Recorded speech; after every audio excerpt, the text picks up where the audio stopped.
Chapter 1. There's a tree near the curb in front of Honeker's bookstore. For weeks I'd been watching the leaves begin to turn from the bright green of summer to the yellow-brown orange of an autumn in New York. Now, in the hard-driven winds of October, I watched them taking off. They didn't fall, they flew, like a flock of young robins getting antsy with the nest. It was 6:37 by the digital clock, and for the last half an hour I'd been driven to distraction by a large, buzzing fly. This fly was some fly. He was something like a cross between an enemy aircraft and a live dentist drill, and by 6:37 I'd been patient long enough. I rose from my cushion. He buzzed me from the air, sticking out his little fly tongue and going, "Nyeh." I batted. Strike one. He ducked and went zooming from the counter to the door to the shelf marked Detective Stories, A, B, C, where he hovered like a vulture on The Lady in the Lake. I batted. Strike two. He escaped and went circling to the office in the rear, going buzz, buzz, buzz. I tracked him through the door. He flew to the ceiling. I vaulted to the desktop, switched on the desk lamp, and waited till, moth-like, he landed on the bulb. I was just out to smash him when the telephone rang, and he froze and buzzed off. I stepped on the speaker button. "Sam here," I growled.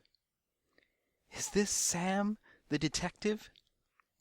It was one of those breathy little kittenish voices. If the voice had been a color, it would have been something like tea towel pink. I admitted that, yes, I was Sam the detective.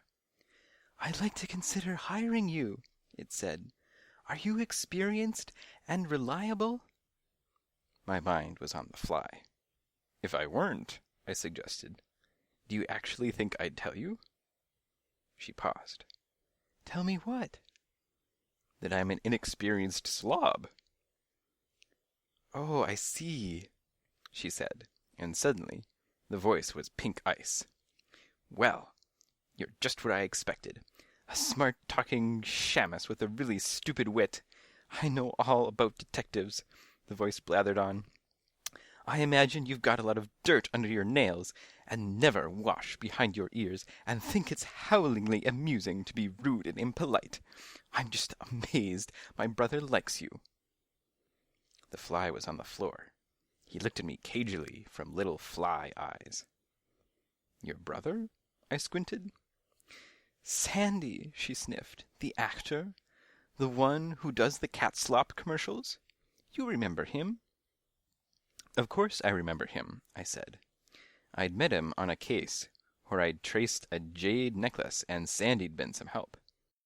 "I didn't know he had a sister. Where are you?" "Right now?" She paused. "I'm at Kitten Caboodle next door. I was getting shampooed when Mrs. Angelhoff called, and then I absolutely freaked." "I see," I said, picturing a wet, freaky cat. This was not what I needed. On the other paw, Sandy was a pretty decent guy, and if his sister had a problem... "What's your fee?" she said sharply. "Ordinarily? ½ pound of locks plus expenses." "But look," I said, "why don't you come over here and talk?" "I guess I'll have to," she sighed. "Though I never thought I'd sink to seeing private detectives." "Detective," I said. "There's only one of me, lady. If you think you need a couple, try Flopsy and Mopsy.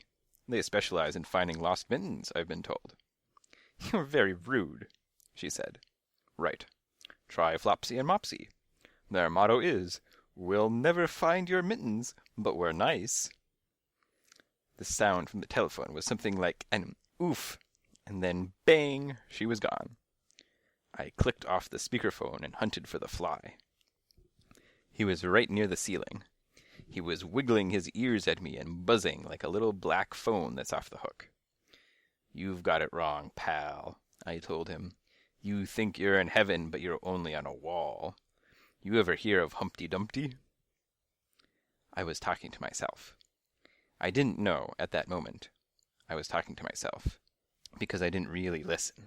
But the actual kicker was that I was Humpty Dumpty, the poor scrambled sucker who was just about to fall.